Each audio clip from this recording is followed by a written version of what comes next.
So now we come to another anarcho-capitalist, Murray Rothbard. Last time I released a video, I dealt with one Mr. Block, who apologised for child rape on the grounds that it might be the difference between life and death. Personally, if some asshole from Nambla offered to keep my 4-year-old child alive in exchange for being able to abuse that child, I wouldn't take the two options presented by Mr. Block to either allow my child to be abused or to let that child starve. I would take a third option. Take the guy's money, kill him, and then feed my child. In my opinion, anyone who chooses to act on pedophilia needs to be dealt with harshly, and anyone who chooses to deal with pedophilia feelings by condemning a child to sexual slavery in order to keep that child alive doesn't deserve to live. This of course ignores all of the other options available, such as stealing food to feed your child, or being able to prostitute yourself as the adult in order to raise the money without having to subject your child to the abuse, among many other options that would be available even in times of war. And this is why I can't stomach these taxation is theft fucktards, because they'll sit there and argue that taxation is theft while at the same time arguing that this is perfectly fucking acceptable as an alternative. As far as I'm concerned, it is a far more grievous moral infraction to allow the subjects of your society to have to make decisions like whether to subject your child to abuse and sexual molestation or to let them starve than it ever will be to tax your citizens just because some little shit thinks that taking money without consent is somehow a moral crime that outweighs all other crimes because they've got something fucking wrong with their empathy centers. Case in point, Murray Rothbard. He argues that a parent should not be coerced, yes, his own words, into feeding their child if they choose not to do so. Don't believe me? Linked in the below is the very article where he makes his statements. I will read a portion of the remarks he makes now. Applying our theory to parents and children, this means that a parent does not have the right to aggress against his children, but also that the parent should not have a legal obligation to feed, clothe, or educate his children, since such obligations would entail positive acts coerced upon the parent and depriving the parent of his rights.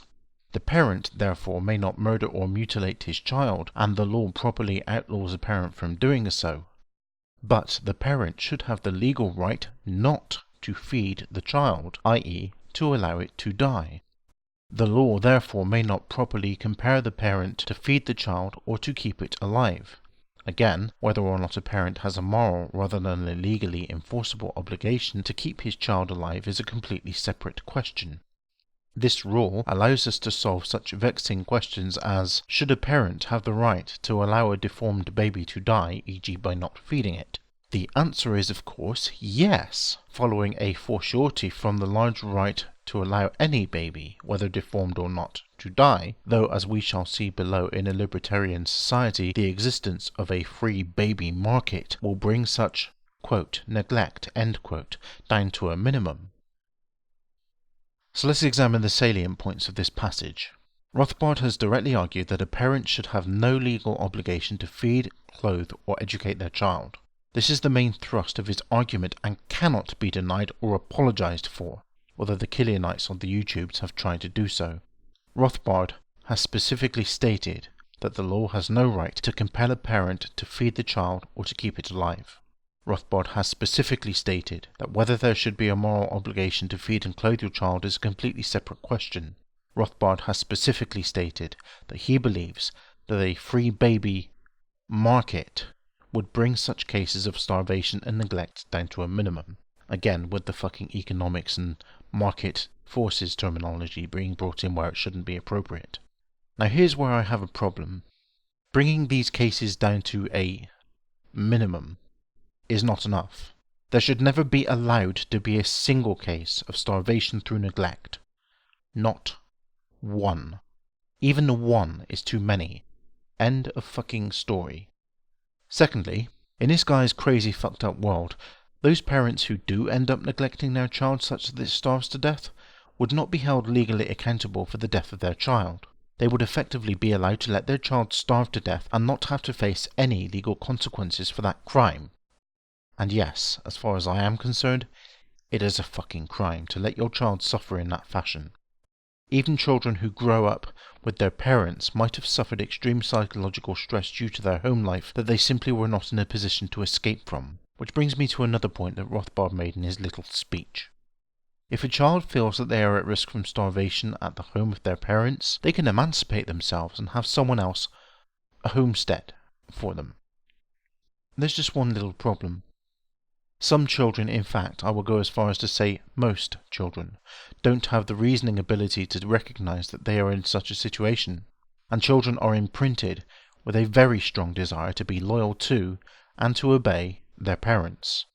That kind of conditioning exists and is only broken in the most extreme of cases.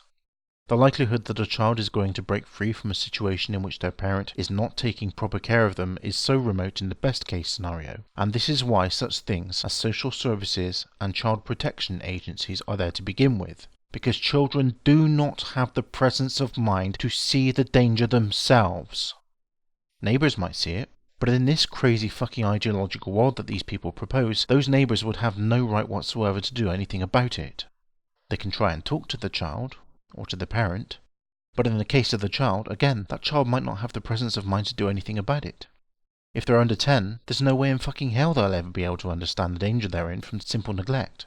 All they'll likely know is that their parent, mother or father, hasn't fed them, and they'll simply be asking themselves why. This is why there are child protection agencies, and it is also why they have the legal power to remove a child from an abusive home. Frankly, I don't think they do enough. There are some situations that I do not wish to go into details with which still trouble me to this day that should have been reported to child protective agencies in my country that I didn't have the presence of mind to understand, but removing them altogether is only going to make the situation worse. My own situation would have been much worse if social services did not intervene. I may not be alive today if they did not exist. Now, this might suit some of the anarcho-capitalist movement who keep telling me that I'm a fucking communist. But for sane people, this is a bad situation to be in, and one that anyone with a heart and some degree of compassion will seek to avoid happening.